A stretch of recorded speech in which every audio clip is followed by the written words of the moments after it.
क्या आपने कभी सोचा है कि महिलाओं को मासिक धर्म क्यों होता है? क्या इसका संबंध केवल शरीर विज्ञान से है या इसके पीछे कोई प्राचीन रहस्य भी छिपा हुआ है? सनातन ग्रंथों में एक ऐसी कथा मिलती है जिसके अनुसार महिलाओं का मासिक धर्म एक विशेष श्राप से जुड़ा हुआ माना गया है। आखिर वो श्राप किसे मिला था? देवताओं के राजा इंद्र ने ऐसा कौन सा कार्य किया था जिसका परिणाम आज तक संसार की महिलाओं को भुगतना पड़ रहा है? क्या सचमुच मासिक धर्म किसी श्राप का परिणाम है या इसके पीछे कोई गहरा आध्यात्मिक संदेश भी छिपा है?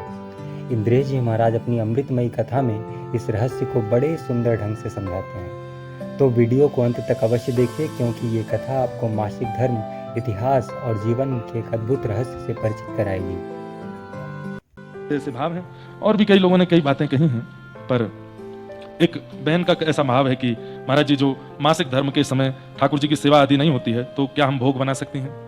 वैसे तो नियम ऐसा है कि रसोई घर में भी प्रवेश नहीं करना चाहिए, क्योंकि जिस घर की रसोई में ठाकुर जी की प्रसादी बनती हो वहां प्रवेश नहीं करना चाहिए। अच्छा, आपको एक बात कहूं, इससे आप कभी भी विचलित मत हुआ करिए कि ये क्रिया में हमको ठाकुर जी से दूर क्यों रखा जाता है। ये बहुत बड़ा बलिदान है माताओं के द्वारा।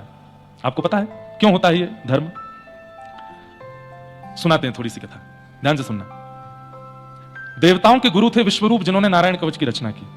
जो नारायण कवच 2-3 दिन हम लोगों ने खूब पाठ किया, सबको आनंदित किया।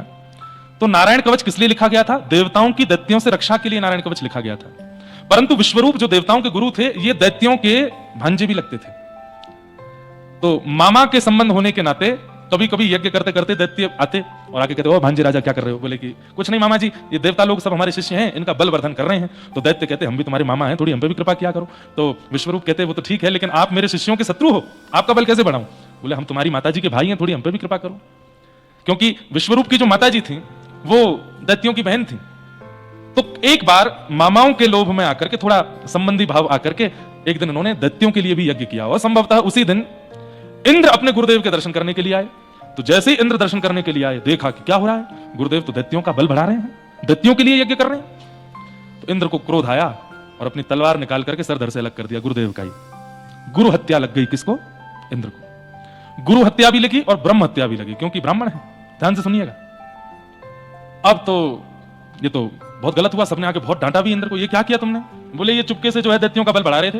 बोले, कुछ भी कर रहे थे, तुम्हारे गुरु हैं, गुरु के प्रति इतना बड़ा अपराध? गुरुद्रोह लगा है तुमको और ब्राह्मण द्रोह भी लगा है। अब तुम स्वर्ग की गद्दी पर नहीं बैठ पाओगे। तब ब्रह्मा जी ने कहा कि भाई, इतनी जल्दी दूसरा इंद्र कैसे बने? क्योंकि इंद्र बनने के लिए बहुत अश्वमेध यज्ञ और आदि आदि जिसके होते हैं, वही इंद्र की पदवी पर बैठ सकता है। और अगर राजा की पदवी पर कोई है नहीं, कोई राज्य यदि राज्य शून्य हो जाए, तो उस राज्य पर पड़ोसी और जो शत्रु हैं वो आक्रमण कर देंगे। समझ रहे हैं ना बात को? अब इंद्र स्वर्ग की राज्य गद्दी पर नहीं बैठ सकता। क्यों? क्योंकि उसको ब्रह्म हत्या लगी है, उसको गुरु हत्या लगी है। तब सब लोगों ने क्या क्या करें, अब इंद्र दूसरा इतनी जल्दी कैसे मिलेगा? तो बोले, इसी को बैठाना पड़ेगा, लेकिन अभी इस पर ब्रह्म हत्या लगी है, वे कैसे होगा? तब कहा कि अगर कोई इनकी ब्रह्म हत्या अपने ऊपर ले ले तो इंद्र ब्रह्म हत्या विहीन होकर के राज्य गद्दी बैठ सकते हैं। और इंद्र ने भी प्रस्ताव जारी किया कि जो मेरी ब्रह्म हत्या को अपने ऊपर लेगा, मैं उसको वरदान भी प्रदान करूंगा। तब सबसे पहले उस ब्रह्म हत्या को स्वीकार करने के लिए पृथ्वी आगे आई। तो पृथ्वी में जहां कहीं भी ऐसा बोलते हैं कि जो रक्त वर्ण की जो मिट्टी दिखाई देती है, वो ब्रह्म हत्या का दोष है। लेकिन इंद्र ने उनको वरदान प्रदान किया कि आप में कितने भी गड्ढे हो जाएं, अपने आप भर जाया करेंगे, आप कभी गड्ढों से युक्त नहीं रहोगी, ये मेरा वरदान है। ब्रह्म हत्या को दूसरे रूप में अपने ऊपर स्वीकार किया वृक्षों ने। तो किन्हीं किन्हीं वृक्षों की टहनी या डाल या पत्ते तोड़ने पर जो उसमें से श्वेत दुग्ध प्रकट होता है, वो ब्रह्म हत्या का स्वरूप है। लेकिन वृक्षों को इंद्र ने वरदान प्रदान किया कि आपको कोई काट दे, जड़ से ना काटे, बीज से काट दे, तो आप पुनर्जागृत हो जाओगे, पुनर्जन्म हो जाएगा। तीसरा ब्रह्म हत्या को अपने ऊपर लिया जल। तो जहां कहीं भी जल में फेन प्रकट होता है, झाग हो जाते हैं, उसको ब्रह्म हत्या का दोष माना जाता है। और जल को इंद्र ने वरदान दिया कि आप सबके स्वरूप को बनाने वाले होगे, आप किसी के स्वरूप को बिगाड़ोगे नहीं। और चौथा ब्रह्म हत्या को अपने ऊपर लिया विश्व की माताओं ने। इंद्र राजा बन सके इसलिए, जिसके कारण मास में कुछ अपवित्र दिन उनको रहना पड़ता है। इंद्र ने इनको क्या वरदान दिया? बोले, आप किसी को भी अपने वश में कर सकते हो।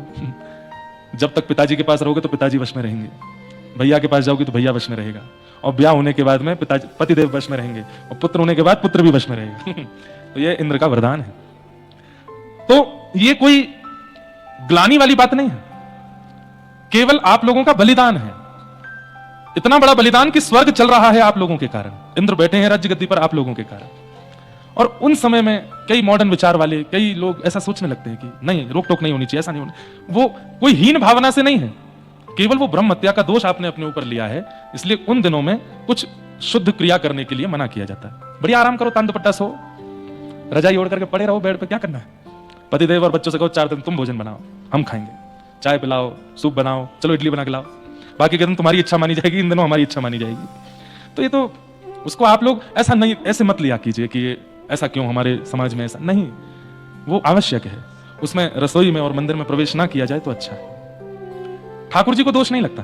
अरे द्रौपदी जब चीरहरण हो रहा था और ठाकुर जी जब वस्त्र बन करके गए थे, उस समय रजस्वला अवस्था में थे, ठाकुर जी विचार नहीं करते।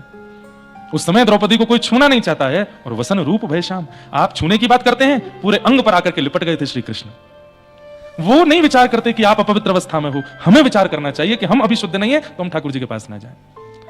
प्रेमी का अधिकार होता है, वो जब चाहे हमारे पास आ सकता है, पर हमारा प्रेम ऐसा है कि हम उसको बार बार परेशान ना करें। ठाकुर जी स्वतंत्र हैं, उनकी इच्छा हो जाएगी तो उस अवस्था में भी आपसे मिलने आ जाएंगे, लेकिन आपको प्रयास करना है कि नाथ अभी मैं युक्त नहीं, तुम्हें दूर रहो। तो जिन माता जी का ये भाव है कि हमारे घर में नैवेद्य बना सकते हैं, बनाना तो नहीं चाहिए, क्योंकि उन दिनों आपको अपनी तरफ से शुद्धता का ध्यान, रसोई में भी नहीं जाना चाहिए। पतिदेव को कहो जाओ बनाओ कुछ, पतिदेव कहेंगे 8 बजे ऑफिस जाना होता है तो 4 बजे उठो, हम भी रोज 5 बजे उठ के तुम्हारा टिफिन लगाती हैं, अब इन 4 दिन तुम उठो। ऐसी योजना बननी चाहिए घर में। तो ये बात है, इसका थोड़ा सा ध्यान रखना चाहिए। और कोई बात थी क्या? हाँ, एक क्या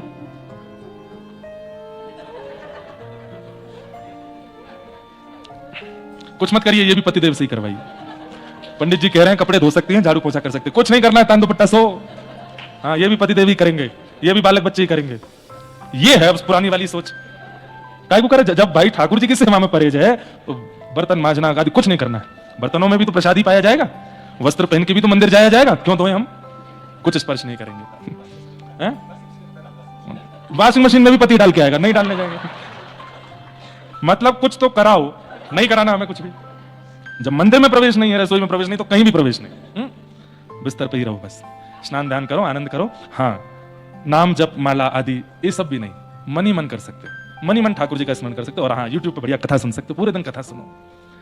श्रवण करने में, ग्रहण करने में किसी में दोष नहीं, आप कर सकते हो। इंद्रेश जी महाराज कथा में बताते हैं कि पुराणों के अनुसार देवताओं के राजा इंद्र ने विश्वरूप नामक ब्राह्मण का वध कर दिया था।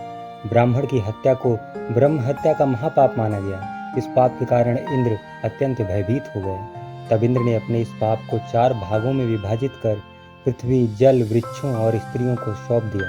कहा जाता है कि स्त्रियों ने इस पाप का एक भाग स्वीकार किया, जिसके फलस्वरूप उन्हें प्रत्येक माह रजस्वला होने का अनुभव प्राप्त हुआ। लेकिन इसके साथ उन्हें एक विशेष वरदान भी मिला कि वे मातृत्व धारण कर नई सृष्टि को जन्म देने की अद्भुत शक्ति प्राप्त करेंगी।